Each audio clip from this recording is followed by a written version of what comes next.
on your side. NBC 12 News at 11 starts with breaking news. And we start tonight with a live look at Louisville, Kentucky, where public outcry turned into protests. And now, according to reports from our sister station there, 2 officers have been shot.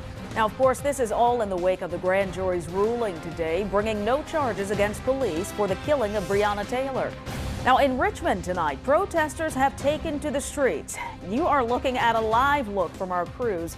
Brent Solomon has been following the demonstrations and spoke with some of those in attendance. And across the nation, similar scenes as demonstrators take to the streets from New York to D.C., Atlanta, and Chicago, all showing their disappointment and claiming there has been no justice for Breonna Taylor. Good evening and thanks for joining us tonight. There is a lot to get to both here and in Kentucky. And that's why we have live team coverage. As we mentioned, Brent Solomon live in Richmond. We will get to him in a moment. But we begin tonight with Simone Cucurullo in our First Alert Center, breaking down the newest details from Louisville. Simone. Kurt, Carla, right now protesters and police are once again lining the streets of Louisville following that most recent ruling by a grand jury not to charge the 3 officers for the death of Breonna Taylor. One officer is charged, former Louisville Police Sergeant Brett Hankison. He faces first-degree wanton endangerment charges for firing recklessly into several apartments. Now at 11, Jay Gray has more from the ground. Anger spilling into the streets of Louisville. I don't even have words. It's just crazy. At times turning violent, 2 Louisville police officers hit by gunfire as protesters clashed with police and the National Guard. As they were deploying to investigate what was going on at First and Broadway, shots rang out and 2 of our officers were shot. After a grand jury's decision that no Louisville police officer will be directly charged in the death of Breonna Taylor. And every single person who fears police and being murdered by police deserve much better than what we got today. It's been more than 6 months since police stormed Breonna Taylor's apartment looking for drugs. Her boyfriend, Kenneth Walker, thinking it was a break-in, shot at officers who fired back, killing Taylor. The state's investigation focused on Brett Hankison, Miles Cosgrove, and Jonathan Mattingly, the 3 officers who opened fire during the raid. Only Hankinson, who was fired from the department, was indicted on 3 counts of wanton endangerment for firing into a neighboring apartment. And our investigation found that Mattingly and Cosgrove were justified in their use of force after having been fired upon by Kenneth Walker. The Taylor family attorney calls the decision outrageous. We still have work to do. We still are pushing for justice for Breonna. We still have the FBI investigation. While this community promises to continue saying her name. Jay Gray, NBC News, Louisville. We will continue to monitor these protests into the night, and as we learn more, we'll be sure to let you know. For now, on your side from the First Alert Center, Simone Cucurullo, NBC 12 News. Thanks, Simone. Tonight, protesters took to the streets of Richmond just after 8 o'clock. They started at Monroe Park and marched to a police precinct where they were met by officers in riot gear. Now at 11, let's check in now with Brent Solomon, who joins us live from RPD headquarters. He's been following those protesters. And Brent, where are they now? Guys, tensions are escalating as we speak. We're in front of the Richmond Police Department right now, and I honestly expect a moment of escalation any moment now. The protesters, about 200 of them or so, have gathered in front of the Richmond Police headquarters. At one point, some of them went over the crime tape that was set up as a perimeter to keep them away from getting too close to police. Well, now, many of these protesters are directly face-to-face with the officers. As you can see, many of them in riot gear. Even state police officers are on scene, and repeatedly RPD has asked the crowd to disperse. We've heard that over a loud intercom type system. They've said that about 5 times or so at least that we've heard. But as you can see right now, that crowd has not dispersed. If anything, we see some people becoming closer and closer, walking closer and closer up to these officers. And usually what we've seen in moments like this, when police have asked a crowd to disperse and they hadn't, that's when we've seen tear gas deployed. as we've seen in recent protests this year right here outside of RPD in Richmond.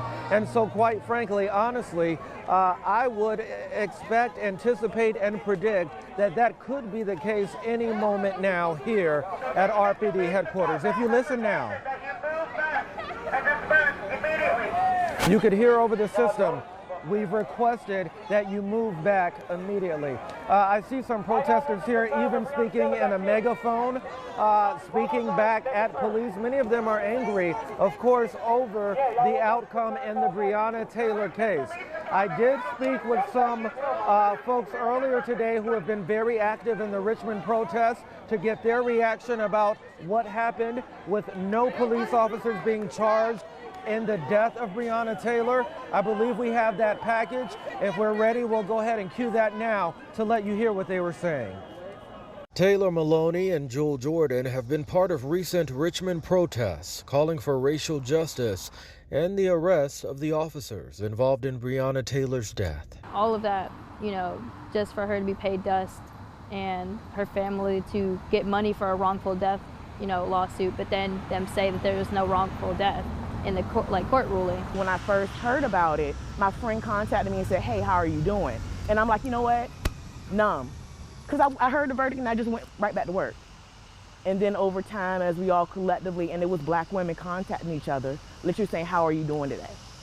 Because of the news that came out. Monday, a grand jury considered the case against 3 officers. Brett Hankinson was charged with blindly opening fire into several apartments and recklessly endangering people who live near Taylor. He nor the other officers were charged in her death. I know people who have protested who have gotten longer sentences and longer charges and more harsh charges for protesting the death of Breonna Taylor than the actual officers involved in the killing of Breonna Taylor.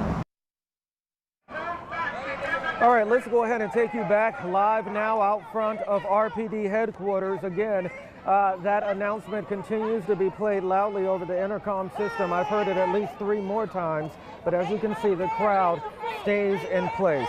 Guys, we will stay here on scene throughout the 11 o'clock hour and on social media and on NBC12.com to bring you the very latest as it happens. For now, that is the latest from RPD, where we're live on your side. Brent Solomon, back to you. All right, thanks for the update, Brent. We'll check back in with Brent Solomon soon. Turning now to our forecast, here's a live look at Richmond tonight as the sun sets on the first full day of fall. Meteorologist Megan Wise joins us now. And Megan, only 2 days in, and we do have some rain on the way. We do, Carla, and it doesn't look like it'll arrive until Friday. This is all the remnants of beta that we've been watching now for several days, but at least the heaviest rain has made its way out of Texas and Louisiana, and it's now making its way through the Tennessee Valley this evening, and it'll make an easterly track. So the clouds that we've seen increasing for us here tonight, all due to that, and it's going to take a day for that rain to arrive. But it does look like a rainy Friday for us. Cloud cover here on the satellite picture, but a quiet first alert Doppler radar. Temperatures this afternoon topped out in the upper 70s, so right close to average. Those clouds in place are going to allow us to not feel quite as chilly as the past couple of nights. So a little milder this evening. We're at 60 right now at the airports, and we have upper 50s from Louisa down towards Chesterfield. South Hillier at 55 degrees. We have mid 50s east of town from Tappahannock to West Point, and as we go through the overnight hours, expect mostly cloudy skies. We'll start tomorrow in the mid 50s. Weather-wise, for your commute tomorrow morning, it should feature no impacts, but we'll talk more about the rain and what to expect for the end of the week coming up here in just a little bit. Kurt? Okay, Megan, thank you. We have received dozens of calls from concerned family members and inmates about the nearly 100 cases of COVID-19 at the Richmond City Jail and what's being done now to protect inmates. Tonight, a virtual town hall was hosted for inmates and their families to address those questions directly to local health experts. AJ Nwoko on your side tonight after listening in on this town hall. And what did you learn, AJ? When can we expect a return to a state of normality? Can we, as inmates, expect the same, or will we still continue to go about things here as we are now? This was just one of the many questions from a small group of inmates at the Richmond Justice Center during the Sheriff's Office's virtual town hall this evening. Dr. Danny Avula was invited to address the inmates' concerns, most notably stopping the spread of the disease within close quarters, especially with flu on the horizon. clinically, you can't distinguish those two things. The symptoms that you get when you get the flu are the same symptoms you get with COVID. And so I think testing will be a really important part of that. Thankfully, we have a rapid flu test, and so you can have an answer within minutes. Sheriff Antoinette Irving did not provide an update to the number of positive COVID-19 cases. At the start of the month, there were a total of 91 positive cases at the Richmond City Jail. Irving says residents of the jail are tested regularly thanks to assistance from the Virginia Department of Health and private companies, but says the jail is in need of machines that can help sanitize the facility more thoroughly. Because we need the equipment to be able to properly sanitize and disinfect. There are machines out there that can help us to do that, and robots, but the price tags on those machines are very expensive. The smallest machine that we've found so far that can clean up a pod by itself for a living area costs about $45,000. Sheriff Irving says she's working with the Commonwealth Attorney's Office and the Department of Corrections to find alternative holding options to prevent crowding in the jail. And there's been approximately 400 people that have been placed out on ATM, which is home electronic monitoring pre-trial, to make sure that they don't have to come into the facility. Sheriff Irving says she plans on holding more virtual town halls with health experts as we enter the flu season to keep jail inmates informed. For now, on your side in Richmond, AJ Nwoko, NBC 12 News. And still ahead, we'll be checking back in with breaking news out of Louisville and also out of Richmond, where, as you can see, this is a live picture where at least 200 protesters standing toe-to-toe with Richmond police officers in riot gear. Look for a full update coming up after the break.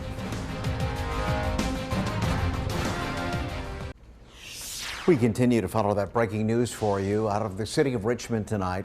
Brent Solomon joins us now live from RPD headquarters, where protesters are toe-to-toe with police officers. Brent, what's happening now? Yeah, Carla, that really is the best way to describe it. Literally toe-to-toe, as you can see over my shoulder right over here. A lot of these protesters are upset with police officers in general. Of course, you've heard the lingo over the past few months, defund the police, and so they're holding true to that message, especially on today, on the day that we've learned that no police officers are charged in the death of Breonna Taylor. Absolutely. We're live, but give me just a moment. Give me a moment and I'll talk to you. So as you can see right now, the people are actually kneeling on the ground, as Carla mentioned earlier, toe-to-toe. But then there's also what you would describe, a lot of the people here will say, is that these folks, although they're angry, although they're in the officer's face, a lot of people will tell you that they have every right to do what they're doing. In fact, the ACLU of Virginia tweeted today saying, RPD, please do not deploy any tactics that would indicate violence against the protesters when they have every right to be here. But if you ask RPD, they will tell you a different story. They will say this is an unlawful assembly, and that when they give multiple warnings to disperse, when they give you multiple warnings to back away from the scene, that you should do just that. But then again, how do you tell that to a crowd who's really angry and frustrated with police already? As you can see, these tensions playing out live before our eyes. This is not just happening in Richmond, folks. We're seeing similar scenarios all across the country. How will the Richmond Police Department handle what's before them at this hour?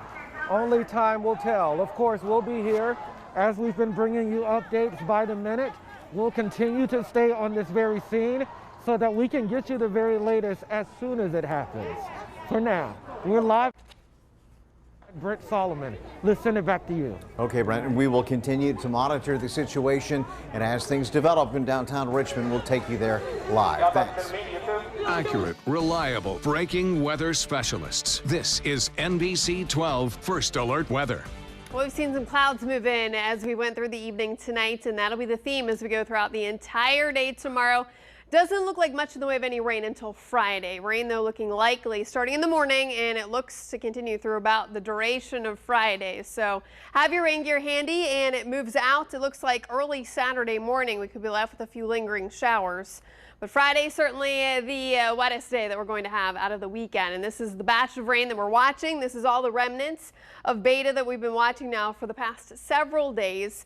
And it's been a slow mover, and the heaviest rain is situated down towards Mississippi, and it stretches all the way up through the Tennessee Valley, making its way into Kentucky this evening, and then it will move eastward as we go through the overnights and through the day tomorrow. So that's why we'll have the clouds in place tomorrow, and then it doesn't look like the rain arrives until especially overnight into Friday morning. But there's a look at the satellite picture. Plenty of cloud cover this evening, no rain to talk about tonight.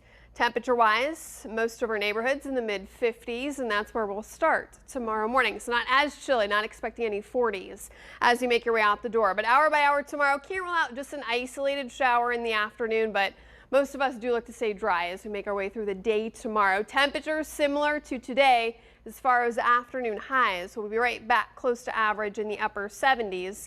Around lunchtime, we'll be in the low 70s. And then as we go hour by hour Friday, morning commute does feature some showers. This continues through Friday afternoon, and you can notice those batches of some yellows and oranges, so some pockets of some steady or moderate rain can't be ruled out, especially if you are south of I-64 through the afternoon and into the evening Friday. So rain gear certainly needed if you have any Friday night plans. That activity will continue overnight into our Saturday morning before it moves on off towards the east. Now with the clouds and the rain, Friday is going to be a cooler day. We'll be in the mid-60s. Then you can add 10 degrees for Saturday. We're at 77. Again, a few showers possible in the morning. Second half of Saturday, though, does look like it will improve. We'll see some clearing. That sets us up for a really nice end to the weekend. Warmer, some sunshine. We're in the low 80s, and then we do have another chance for rain, a decent chance Monday. A few showers and storms will be possible. Temperature-wise, we're at 80 degrees, and then by next Wednesday, a little bit of a cool down. Afternoon highs will be in the upper 60s. Carla? All right, thanks so much, Megan. Well, for most parents to be, expecting quadruplets would be enough of a shock. But after receiving the happy news, a Texas couple found out something devastating. The mother had a brain tumor and she needed surgery to remove it. New at 11, we're learning more about the long road from diagnosis to delivery. Found out I was having quadruplets. I straight up cried for like 2 days. It is an understatement to say that Katie Sturm was shocked to learn that she and her husband Chris were expecting quadruplets. Then a seizure led to a second diagnosis. 2 weeks later, I found out that I had a brain tumor. But when I saw the second one myself and it became like a real thing because I could physically see it, it was one of those moments where, you know, holy cow, the possibility that something could happen to my wife and my kids is very prevalent and very real. Katie underwent brain surgery at UT Southwestern before her boys were born at 32 weeks in July. If you didn't know she had brain tumor surgery, you wouldn't know she had brain tumor surgery. I mean, she looks really great, and she has coped with this better than anyone could have ever imagined. She's remarkable. At that point, I just had to turn it over to God, and I guess he wouldn't give me quadruplets if he didn't want me to be around for him, so. They all came out crying, and it was all very smooth and went really without a hitch. After a few weeks in the NICU, the Sturm boys have joined big brother Ryan at home. This is Jacob. Not a bad haul for a woman who was told as a teen that a medical condition would prevent her from having biological children. This is the chunkiest little guy, Austin. The Sturms say they are not picking winning lotto numbers. This is the skinniest little guy, Daniel. But haven't they already hit the jackpot? This is Hudson, who we lovingly call Little Huddy. Oh, there he goes. These babies are a lot to handle, but they are a blessing. Very handsome. And by the way, the odds of having quadruplets without fertility assistance is about 1 in 700,000. Stay with us. We'll be right back. The NBC12 Sports Desk is sponsored by Pearson Signature Dealerships, home of the 2-time warranty on engines and transmissions. Well, for the first time in Ron Rivera's young tenure with the team, Washington looks to bounce back from a loss. The Cardinals handing the football team its first defeat of the 2020, and it's back out on the road this weekend as well. Washington gearing up for a meeting with the Browns on Sunday. The Burgundy and Gold dropping a 30-15 decision in Arizona this past weekend after a season-opening upset win over the Eagles. The team continuing to work on getting consistent on the up-tempo style Rivera is looking for, and with the exception of a lackluster final period today, he's liked the bounce back in practice. Learn from last week. You know, there's nothing we can do about it except for learn. If we don't learn from it, we're wasting an opportunity. So, you know, that's really what the message was. And like I said, I was pleased with the attitude. Understanding situational football is something that, you know, us as a young offense is continually trying to, you know, get better at and grow at. And myself in particular, and understanding what Coach Rivera and Coach Turner want. Washington and Cleveland kick off on Sunday at 1 o'clock. Well, here's a bizarre one. Virginia Tech product Tyrod Taylor missing Sunday's Chargers game against the Chiefs with a punctured lung. Now, how did he suffer that injury? The team's doctor accidentally puncturing Taylor's lung while trying to administer a pain-killing injection to his cracked ribs. The former Hokie spending Sunday night in the hospital after struggling to breathe. The injury believed not to be career-threatening for Taylor. That's crazy. Meanwhile, collegiate grad Russell Wilson has never received one vote for the NFL's MVP award, but his performance so far has him as the favorite to take home the award this year. He's favored at sports books across the country. Wilson has thrown for 9 touchdowns in the first 2 games and only has 11 incomplete passes to his name. His 82% completion rate is the highest in the NFL history after 2 weeks. Well, 11 days have passed since the Kickers' last match, their first loss since the season opener. After chewing on defeat for a week and a half, Richmond looking for a return to the win column tonight. Kickers in Fort Lauderdale with a moment of unity against racism before tonight's contest. First half, it's the visitors on the attack. Check out Ian Fry. The move feeds Ricky Lopez-Espin for the goal. Richmond down 1-0. Kickers applying the pressure. Threatening here, the cross pass to David Diosa. He's just off the mark. Richmond cannot get on the board. But in the 27th minute, Emiliano Terzaghi amid 4 black shirts, doesn't matter. Fires and goes top corner for the score. Terzaghi would add another in the second. Richmond gets back to winning 2-1 the final. A Monument Avenue 10K runners, your time has arrived. Some changes this year as the event will take place this Friday through Sunday with participants taking part on 4 different courses. Well, one of them. You can do all 4 if you want, I guess. Runners can choose marked and measured routes at Bird Park, Deep Run Park, Dory Park, or Henricus Historical Park. Or you can run your own. You can pick up your packet tomorrow between 4 o'clock and 8 o'clock at the Health and Fitness Expo at the Diamond. And that is sports. We are back after this.